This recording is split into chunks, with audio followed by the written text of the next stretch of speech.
Kang udang. Natatandaan pa ganyan yung aking kaibigan kanu din sa silangan.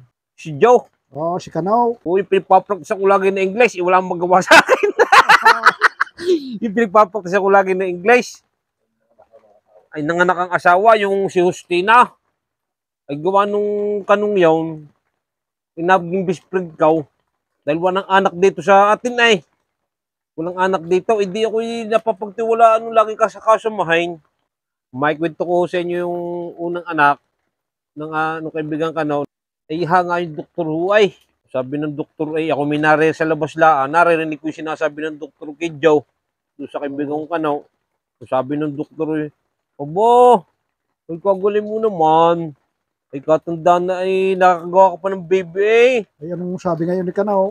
Hindi yung sagot ni Kano yung kaibigan ko eh.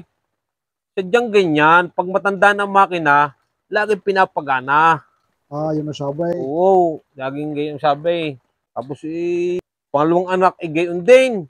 Sinumahan, nagpasama uli sa akin. Hindi ako nasa labas ng clinic uli ng doktor. Tinanong uli si Kanaw. Sabi, nag-uusap ng dalawa. Sabi ng doktor, ang lumbas na bata ay kaputi din, kaganda. Katulad nung una, kaputi-puti. Tinanong uli si Kanaw. Sabi, aba, ikaw kasi mo magawa ng bebe. Ayun ang sabi ngayon ni Kanaw. Patanda mo na nakagawa pa ng bebe.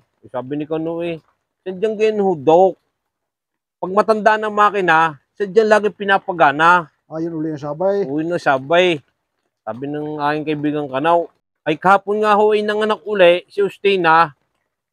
Ay sinamahan ko uli si Kanaw. So sabi ng doktor kay Kanaw, nakakagawa pa rin nga ay katindi ninyo, mister. Sabi sa kaibigan Kanaw. Sabi ng Kanaw sadyang gayon hudok. Pag matanda ang makina, sadya lang yung pinapagana. Ayun na naman ang sabay. Uwi na naman ang sabay.